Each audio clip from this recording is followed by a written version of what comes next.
नमस्कार दोस्तों, मैं आपका दोस्त और आपका होस्ट अदनान सर। जैसा कि दोस्तों रिसेंट्स में भी उत्तर प्रदेश गवर्नमेंट ने एक डिसीजन लिया जिसके अकॉर्डिंग वहां पर जो भी सरकारी एम्प्लॉय हैं उनके रिगार्डिंग ये डिसीजन है। फर्स्ट ऑफ ऑल मतलब जितने भी सरकारी एम्प्लॉय हैं उनका जो एसेट्स है, मतलब कि चाहे वो मूवेबल हो या फिर आपका इमूवेबल हो, इनको 31 अगस्त तक उत्तर प्रदेश सरकार को उसका डिटेल प्रोवाइड करना है। फर्स्ट ऑफ ऑल जिसके लिए उत्तर प्रदेश सरकार ने 31 अगस्त का डेडलाइन दिया है। और इसी के साथ साथ दोस्तों फर्स्ट ऑफ ऑल एक मानव संपदा नाम का पोर्टल है जिसमें वहां के एम्प्लॉय अपना इंफॉर्मेशन देंगे। बेसिकली सरकार के इसके पीछे का रीजन क्या है ऐसा डिसीजन लेने का, और साथ साथ ऑपोजिशन पार्टी क्या कह रही है, आइए चलिए दोस्तों समझते हैं। देखिए रिसेंट्स में जो भी उत्तर प्रदेश का गवर्नमेंट ये डिसीजन लिया, खासकर इंपॉर्टेंट क्या डिसीजन लिया जो मैंने आपसे कहा फर्स्ट ऑफ ऑल कि रिसेंट्स में उत्तर प्रदेश की सरकार ने डिसीजन यही लिया कि जो भी उत्तर प्रदेश सरकार में जो सरकारी एम्प्लॉय काम कर रहा है फर्स्ट ऑफ ऑल, तो जिसमें से लगभग मान के चलिए कि वो पार्टिकुलर एम्प्लॉय को अपना जो एसेट्स है, एसेट्स क्या होता है फर्स्ट ऑफ ऑल आप लोग बता पाएंगे एसेट्स क्या होता है? What is assets? Assets that is called मतलब ओन प्रॉपर्टी। जैसे एज फॉर एग्जांपल अगर ये मेरे पास पेन है, एक मार्कर है मान के चलिए, तो ये मेरा है ना। तो एसेट्स में भी सरकार ने क्या बोला आपका, मूवेबल और इमूवेबल। मूवेबल का मतलब क्या हो गया, जैसे मान लीजिए मेरे पास गोल्ड है, अगर मेरे पास मान लीजिए सोना है, गोल्ड है, तो वो मेरा मूवेबल प्रॉपर्टी हो गया। और इमूवेबल क्या हो गया, जैसे मान लीजिए मेरा एक फ्लैट है, बिल्डिंग है, तो वो मेरा इमूवेबल प्रॉपर्टी जो भी हो गया।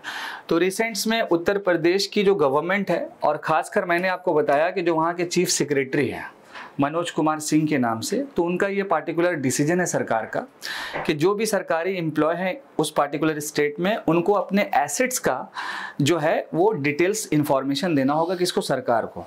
अच्छा, इसके रिगार्डिंग ये है क्या, यहाँ पर आप थोड़ा सा एक डेटा देखिएगा कि इसका जो डेडलाइन दिया गया है मूवेबल और इमूवेबल का 31 अगस्त को। हालांकि ये कुछ नया नहीं है, ये इससे पहले भी डेडलाइन दिया गया था, बार बार ये एक्सटेंड होता चला गया।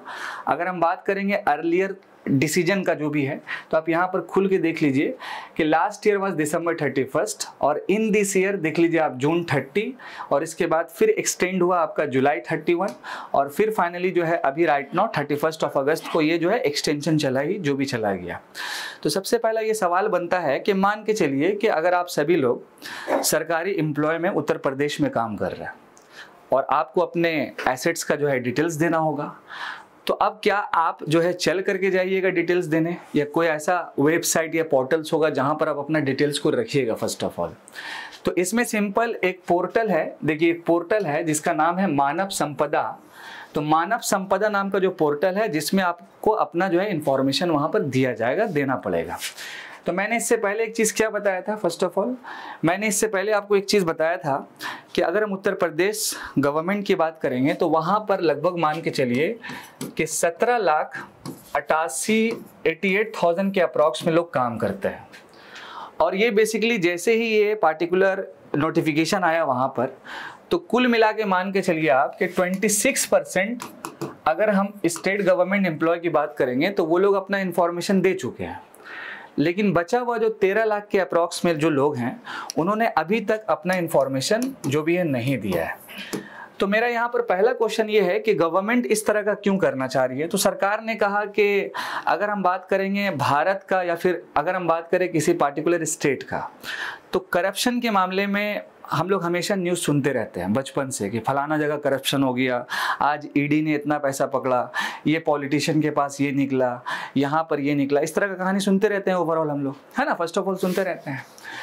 तो अब सरकार का ये मनसा है वहाँ पे कि जो भी करप्शन में इन्वॉल्व रहेगा वहाँ पे, तो उसको हम लोगों को रोकना पड़ेगा। और दूसरा इंपॉर्टेंट चीज़ है कि मान लीजिए आज आपका सैलरी 10 रुपया है, 5 साल के बाद जब आपका प्रमोशन होगा तो सैलरी बढ़ेगा।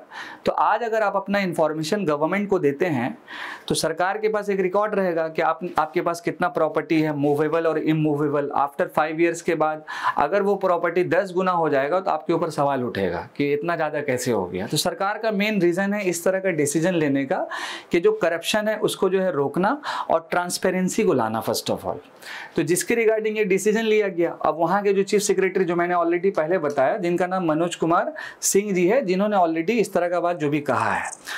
अब ये जैसे पार्टिकुलर डिसीजन लिया गया, अब जो भी ऑपोजिशन लीडर्स रहते हैं उन्होंने भी अपना बात रखा।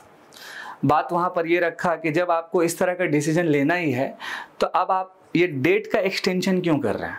कभी आप दिसंबर कर रहे हैं, कभी जून कर रहे हैं, कभी जुलाई कर रहे हैं, आखिर ये क्यों किया जा रहा है फर्स्ट ऑफ ऑल। फिर उसके बाद जो लीडर है वहाँ का, रूलिंग पार्टीज़ का एक नेता है, उन्होंने फिर अपना एक बात रखा मीडिया के सामने, एनडीटीवी जो मैं आपको सोर्स बता रहा हूँ फर्स्ट ऑफ ऑल। तो वहाँ पर उन्होंने ये कहा कि कुछ चीज़ें में मतलब कि ये था, उसको सही करने में टाइम लगा। देन इसके साथ साथ फिर हम लोग एक बेहतरीन कदम लेना चाह रहे हैं ताकि हमारे स्टेट में ट्रांसपेरेंसी आए और करप्शन को हम लोग रोक पाए।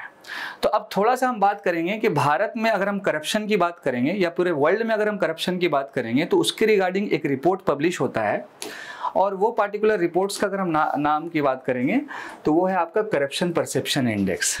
तो यहाँ पर पहला ये क्वेश्चन है कि करप्शन जो परसेप्शन इंडेक्स है इसको पब्लिश कौन करता है?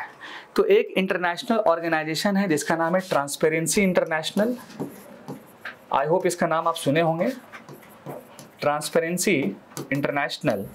और ये पार्टिकुलर ऑर्गेनाइजेशन पूरे वर्ल्ड में 101-180 कंट्री के बीच में इस तरह का इंडेक्स रिपोर्ट्स को मतलब कि जारी करता है। तो साल 2023 में अगर हम बात करेंगे कि भारत का रैंक कितना था आउट ऑफ 180 कंट्री, तो यहाँ पर 93 था फर्स्ट ऑफ ऑल। और इसी के साथ साथ अगर हम ओवरऑल स्कोर की बात करें तो हमारा जो स्कोर था 2023 में वो 39 के आसपास था। इसी तरह से अगर हम बात करें कि साल 2022 में हमारा रैंक कितना था, तो आप यहाँ पर देख सकते हैं कि 85 हमारा रैंक था। इसी के साथ साथ जो हमारी नेबरिंग कंट्री है लाइक पाकिस्तान हो गया, देन इसके बाद आप श्रीलंका की बात करेंगे तो यहाँ पर आप उसका रैंक देख सकते हैं कि पाकिस्तान का जो रैंक है वो 133 के आसपास है। श्रीलंका का अगर हम रैंक की बात करेंगे तो 115 है आउट ऑफ 180 कंट्रीज जो भी आपका ओवरऑल है यहाँ पर फर्स्ट ऑफ ऑल। तो इस पार्टिकुलर टॉपिक को काफ़ी ज़्यादा पॉलिटिसाइज भी किया जा रहा है, आखिर इसके पीछे मंशा कुछ और हो सकता है। अब आगे फर्दर जो भी डिसीजन होगा देखा जाएगा, लेकिन मेनली ये तो बात तय है कि हमारे देश में करप्शन का जो मामला है वो थोड़ा सा बढ़ा हुआ है। कहीं भी आप काम करवाने अगर जाएंगे तो वहाँ पर बहुत ज़्यादा पापड़ बेलना पड़ता है, फर्स्ट ऑफ ऑल कहने का मतलब ये है। तो अगर उन चीज़ों को रोकना होगा तो कई सारा डिसीजन है, तो आप भी इसका सजेशन दीजिएगा कि करप्शन को भारत में कैसे रोका जा सके। और जो भी एम्प्लॉय काम कर रहे हैं, चाहे वो किसी भी स्टेट में हो या सेंट्रल एम्प्लॉय हो, उनको सरकार की तरफ से क्या वो अट्रैक्टिव पैकेज दिया जाए जिसके थ्रू करप्शन को जो है रोका जा सके फर्स्ट ऑफ ऑल। तो ये यहाँ तक का था ओवरऑल कि उत्तर प्रदेश सरकार ने जो भी डेडलाइन 31 अगस्त को दिया, अब आगे देखते हैं इसके बाद क्या होता है, फर्स्ट ऑफ ऑल देखा जाएगा। आई होप आप लोग क्लियर हो गया, इस पर कोई दिक्कत नहीं है। Okay, thank you.